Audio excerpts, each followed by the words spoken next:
Hi, అందరికీ నమస్కారం. నా పేరు సుబ్రహ్మణ్యం. ప్రస్తుతం నేను దంగేరి జిల్లా ప్రజా పరిషత్ ఉన్నత పాఠశాలలో టీచర్గా పనిచేస్తున్నాను. ఎన్ఎస్ మాస్టర్గా అందరికీ పరిచయం. Now I want to say something about time management.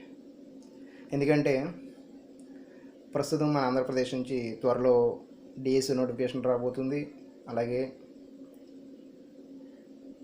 Group 1 అంటే ఏపీపీఎస్సీ నుంచి గ్రూప్ 1, గ్రూప్ 2, గ్రూప్ 4 లాంటి నోటిఫికేషన్ కూడా త్వరలో రాబోతున్నాయి. మరి ఎంతోమంది నిరుద్యోగులు చాలా కష్టపడి వివిధ ఎగ్జామ్స్కి ప్రిపేర్ అవుతున్నారు. మరి ఏదైనా కాంపిటేటివ్ ఎగ్జామ్లో మనం సక్సెస్ అవ్వాలి అంటే ముందు మనకి టైం మేనేజ్మెంట్ గురించి తెలియాలి. అంటే రోజుకి 24 అవర్స్ ఉంటున్నాయి. ఈ 24 అవర్స్లో ఎన్ని గంటలు మనం చదువుతున్నాం అనే దాని మీద కూడా మన సక్సెస్ డిపెండ్ అయి ఉంటుంది. కాబట్టి టైం మేనేజ్మెంట్ చాలా ఇంపార్టెంట్. అందుకని టైం మేనేజ్మెంట్ గురించి మీకు చెప్పాలని ఈ వీడియో చేయడం జరుగుతుంది. మార్నింగ్ 4కి లేవండి. అంటే సాధారణంగా 6 టైంకి లెగిస్తారు.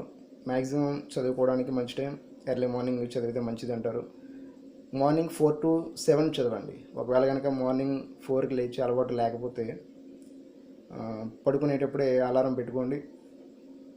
ఫస్ట్ రోజు నుంచే 4 గంటలకు లేవడం కాకుండా ఒక వారం రోజులు మార్నింగ్ 4కి అలారం పెట్టి ఆ ఫోన్ కొంచెం దూరంగా పెట్టుకొని మీరు లేచి అలారం ఆఫ్ చేసి కావాలంటే మళ్ళీ పడుకోండి.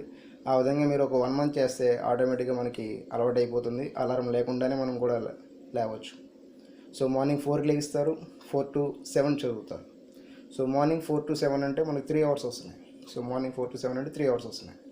సో తర్వాత 7 to 8 బ్రేక్ తీసుకోండి.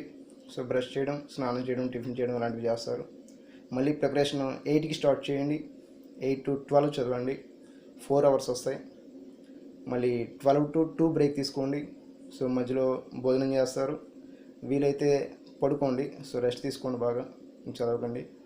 మళ్ళీ 2కి ప్రిపరేషన్ స్టార్ట్ చేయండి. 2 to 6 చదవండి. మళ్ళీ 6 to 7 బ్రేక్ తీసుకోండి. రాత్రి భోజనం కూడా ఆ టైంలోనే చేసేయండి. మళ్ళీ 7కి ప్రిపరేషన్ స్టార్ట్ చేయండి. 7 to 10 చదవండి. సో 10కి పడుకోండి హాయిగా. సో 10 to 4 పడుకునే టైము.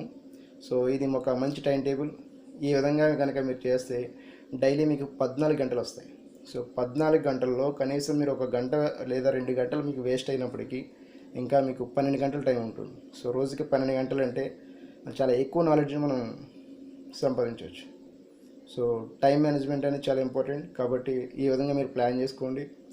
అయితే 14 గంటలు మనం కాన్సన్ట్రేషన్ చేయాలంటే అది అంత ఈజీ కూడా కాదు. ఎందుకంటే అంతసేపు కాన్సన్ట్రేషన్గా చదవడం అనేది సాధ్యం కాదు.